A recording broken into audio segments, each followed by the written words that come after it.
Section 4, Artwork. Penciler and inker Dave Gibbons and colorist John Higgins are credited with giving life to the various characters in Watchmen.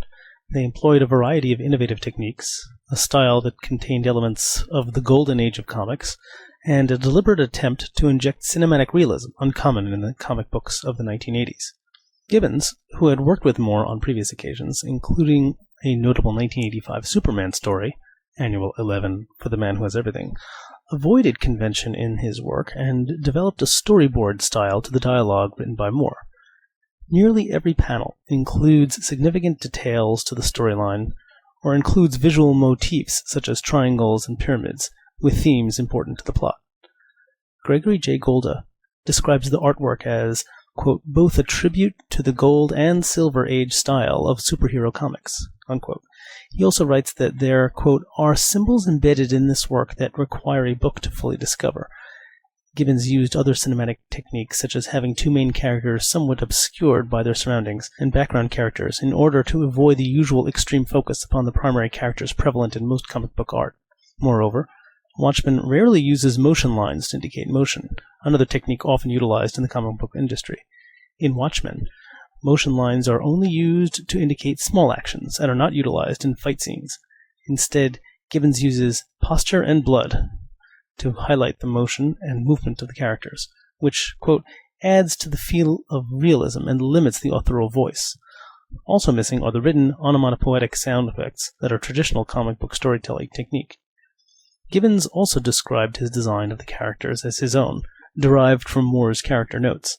Moore credits Gibbons with coming up with many of the signature symbols in Watchmen, including the iconic smiley face, which was, quote, derived from behavioral psychology tests. They tried to find the simplest abstraction that would make a baby smile, unquote. Contrary to popular opinion, Gibbons contends that Rorschach's subtle body language and not his Rorschach test-inspired mask are the real indications of his mood. In addition, John Higgins' coloring technique was to rely upon primary colors, again indicative of the Golden Age style, rather than a wider color selection. Gibbons, who had no formal art training, notes among his inspirations Norman Rockwell, who was sometimes described as an illustrator with an idealized portraiture style, and Jack Kirby, amongst many others. The art, while deriving inspiration from various predecessors, including Will Eisner and Wally Wood, both artists Gibbons also names as major influences, is at once original in its execution and can be seen as a precursor to later realistic comic book artists such as Alex Ross. Section 5. Themes. Realism is a primary mode in Watchmen, which features themes that relate superheroes to the human condition. Moore explores the fantastic world of costumed adventurers by raising various social issues that begin with the perception of authority. The novel's examination of trust and authority can be summed up in the phrase, "Who watches the Watchmen?" In a Weberian sense, authority is seldom endorsed morally by those who do not have it, with institutionalized authority being unchallenged simply due to the intrinsic aspects of social power. The vigilantes in Watchmen, before the Keene Act, represent superheroes as an institution, generally unquestioned until the issues of responsibility and culpability are raised. This questioning of authority mirrors the opposition to the Vietnam War and the Civil Rights Movement, both of which are discussed in Watchmen. These ideas are also apparent in what postmodernist Gregory J. Golda calls the, quote, anti-veneration throughout the novel, illustrated by depicting superheroes as, quote, cranky and inept old-timers. Golda's anti-veneration, quote, treats destructive societal norms as the direct responsibility of the viewer by attacking the principles society holds most dear. This lack of respect for the past is the crux of the Watchmen, unquote. The subject of anti-veneration explores superheroes who are treated as veritable gods to be worshipped at one point, with Dr. Manhattan taking on the literal manifestation of a deity, and then are deconstructed in order to reveal flaws, which makes them less worthy of hero worship in the eyes of the public. Nonetheless, heroes can still be worthy within the Valitism form of hero worship as theorized by classical sociologist Thomas Carlyle and expressed in Watchmen. Carlyle, who is identified with early fascist philosophy, developed a concept of hero worship that was meant to overlook human flaws, as he contended that there was no need for moral perfection. Along these lines, Rorschach even belittles what he terms as moral lapses when discussing the comedian's past acts of violence. These Carlyle-inspired ideas are depicted throughout Watchmen, as Ozymandias, during a discussion with Rorschach, refers to the comedian as, quote, a Nazi. To further exemplify this issue of superheroes as fascists, the extreme right-wing Republican New Frontiersman appears to be the most ardent supporter of mass vigilantism, with one headline reading, quote, honor is like the hawk. Sometimes it must go hooded. Apocalypticism and conspiracy theory are elements of both plot and mood in the series. The threat of nuclear annihilation is ever present throughout the novel. According to an interpretation by director Darren Aronofsky, the whole motivation for Ozymandias is the impending doom of the world. The plot is based around a conspiracy. Rorschach is obsessed with conspiracy theories and appears to derive much of his thinking from the New Frontiersman. Aronofsky argues that Watchmen's treatment of the subject was pioneering, but has since, quote, become so pop because of JFK and the X-Files. It's entered pop culture's consciousness, and Rorschach's vision is not that wacky anymore, unquote. Conspiracy theories invoke a lack of control on the part of characters like Rorschach and lead to the examination of other themes in Watchmen, such as determinism. Gregory J. Golda describes the relationship between the philosophy of determinism and Dr. Manhattan, who, quote, lives his now immortal life with a perception of time and events as unchangeable. He becomes the symbol of determinism, and that, quote, he lives his own life under this illusion of determinism, failing to see that there was a superior intellect that could outsmart even an all-knowing being, unquote.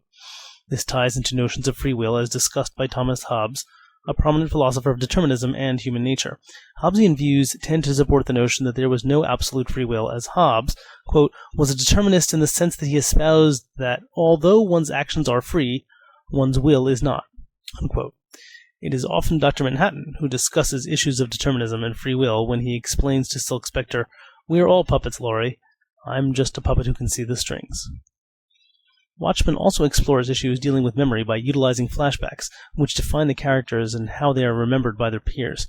For example, the past actions of the comedian are all selectively recalled by Dr. Manhattan, Ozymandias, and Night Owl too, as each recalls some significant event that defined who the comedian was to them and how he influenced them. Further flashbacks by Dr. Manhattan and the first and second Silk Spectres also relate to the power of memories as they serve to provide epiphanies or an idealized, quote, past. Even with the grimy parts of it, well, it just keeps on getting brighter all the time, as the retired Silk Spectre explains to her daughter. It is Rorschach, though, who constructs the most idyllic past with a father he never knew and a strong reverence for President Truman. Megalomania is also addressed in Watchmen, but not with conventional villains. Instead, Ozymandias is presented as an idealist who looks to the past for inspiration so that he may better utilize his prodigious intellect to help mankind. At first idolizing Alexander the Great, he later relates himself to Ramses II and adopts the Greek name Ozymandias and the Golden Age of the Pharaohs. This has parallels with the Golden Age superhero Hawkman, who believed himself to be the reincarnation of an Egyptian prince as well. Ozymandias exhibits various aspects of narcissistic personality disorder, including behavioral grandiosity and a lack of empathy. Many of the themes in Watchmen are explored in Moore's other works, including V for Vendetta, which also dealt with issues relating to fascism and hero worship. In addition, the Nietzschean Übermensch, literally Overman or Superman, archetype is personified throughout much of Moore's work, including Ozymandias in Watchmen and other characters Moore has created, including Miracle Man and Tom Strong. Section 6. Significance.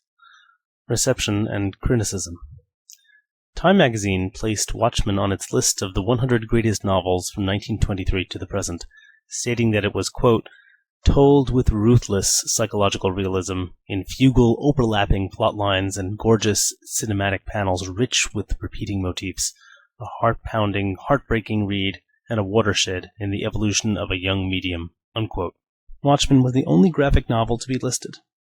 Watchmen has also received several awards spanning different categories and genres, including Kirby Awards for the Best Finite Series, Best New Series, Best Writer, and Best Writer/Artist. Eisner Awards for the Best Finite Series, Best Graphic Album, Best Writer, and Best Writer/Artist, and a Hugo Award for Special Achievement. Watchmen received praise from those working within the comic book industry, as well as external reviewers, for its avant-garde portrayal of the traditional superhero. Watchmen became known as a novel which allowed the comic book to be recognized as great art, rather than a lowbrow or unsophisticated genre. Don Markstein of Toonopedia wrote that What the Maltese Falcon did for detective stories and Shane did for westerns, Watchmen did for superheroes. It transcended its origins in what was previously considered a lowbrow form of fiction.